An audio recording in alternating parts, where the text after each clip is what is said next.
वह काफिला जिसमें हम लोग भी शामिल थे धीरे धीरे कैंपों की ओर बढ़ रहा था। रास्ते में तलवारें लहराते सिखों के एक दल ने हमें घेर लिया।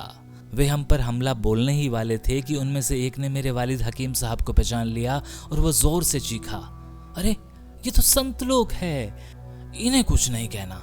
और हमारी तरफ लहराती हुई तलवारें धीरे धीरे रुक गईं।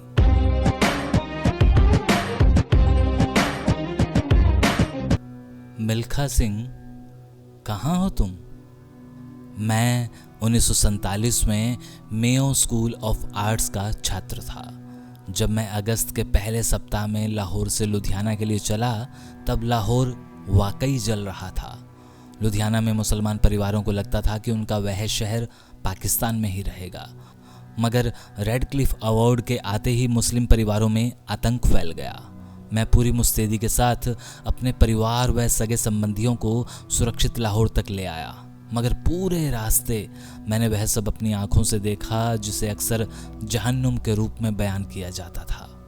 इस मुए बंटवारे में लूटे तो आम साधारण परिवार, जिन्हें किसी ने नहीं पूछा कि वे किधर रहना चाहते थे। लुधियाना में ज़्यादातर होजरी उद्योग पर हिंदुओं व सिखों का कब्जा था, मगर ज़्यादातर मजदूर मुस्लिम थे। जाहिर था कि होजरी मालिकों के पास भरपूर संसाधन थे, मगर कत्लो गारत का जो दौर चला उसमें सभी देर सवेर शरीक थे। मुस्लिमों का आरोप था कि पहल कुछ हिंदू संगठनों ने की थी, जबकि हिंदुओं का आरोप था कि कुछ मुस्लिम संगठनों ने लूट मार के इरादे से ही हिंसक घटनाओं की शुरुआत की थी।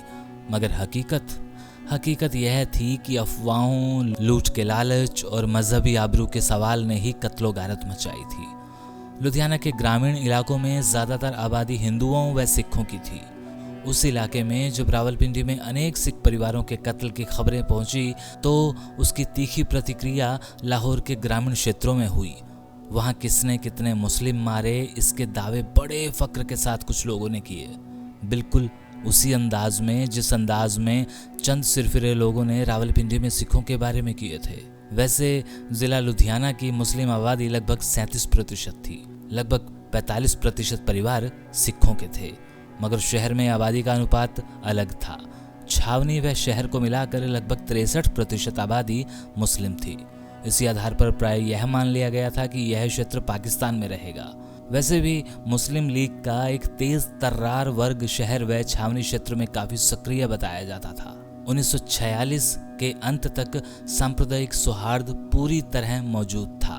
दोनों वर्गों में उर्दू के शायरों, साहिर लुधियानवी और तुफैल होशियारपुरी के नगमों व गज़लें बेहद लोकप्रिय थी।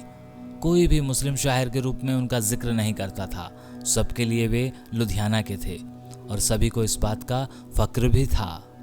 सैयद मोहम्मद इस्लाम शाह, लाहौर। मेरे वालिद भी पूरे परिवार को लेकर शिमला से लुधियाना आकर बस गए। वह एक यूनानी हकीम थे। हमारा परिवार वैसे भी चिश्तियों, सूफी संप्रदाय से जुड़ा हुआ था। अब्बा के मुरीदों व मरीजों में हिंदू भी थे, सिख भी और ईसाई भी। अक्सर गरीबों से वह दवा के पैसे नहीं लिया करते थे। मुझे याद है उन दिनों ईद के मौके पर नमाजें तो अदा हुई, लोग गले भी मिले, कुछ मिठाइयाँ भी बटी, मगर सारे माहौल में भय व अनिश्चितता फैली थी। इक्का दुक्का हमलों की खबरों से सबके दिल बैठे जा रहे थे। प्रशासन का रवैया भी ढुलमुल सा था। बस एक ही बात अच्छी थी कि कुछ हिंदू व सिख परिवार खुले मन से अपने जान पहचान वाले मुस्लिम परिवारों को अपने यहाँ पनाह दे रहे थे। मगर हमारे परिवार धीरे धीरे उन कैंपों की ओर सरकने लगे थे जो कि पाकिस्तान जाने वालों के लिए विशेष रूप से स्थापित किए गए थे। वह काफिला जिसमें हम लोग भी शामिल थे धीरे धीरे कैंपों की ओर बढ़ रहा था। रास्ते में तलवारें लहराते सिखों के एक दल ने हमें घेर लिया। वे हम पर हमला बोलने ही वाले थे कि उनमें से एक ने मेरे वालिद हकीम साहब को पहचान लिया और वो जोर से चीखा, अरे ये तो संत लोग हैं, इन्हें कुछ नहीं कहना। और हमारी तरफ लहराती हुई तलवारें धीरे धीरे रुक गई। मेरे वालिद ने भी उन्हें पहचान लिया था। उनका नाम मिल्खा सिंह था। वह अपने साथियों को बता रहा था, इस नेक रूह हकीम ने बिना मजहबी भेदभाव के सबकी खिदमत की है। मेरे सामने इसने गरीब सिख परिवारों को मुफ्त इलाज भी दिया है। इसे व इसके परिवार को जाने दो। और उस दिन मुझे व उस काफिले के लोगों को लगा कि नेकी कभी ना कभी तो काम आती ही है। और बाद में मेरा मन किया कि मैं उस मिल्खा सिंह को तलाश करूं, मगर मसरूफियत ऐसी रही कि उस फरिश्ते की तलाश ही नहीं हो पाई। और ये आर्टिकल भी डॉक्टर चंद्र त्रिखा साहब की कलम से। शुक्रिया।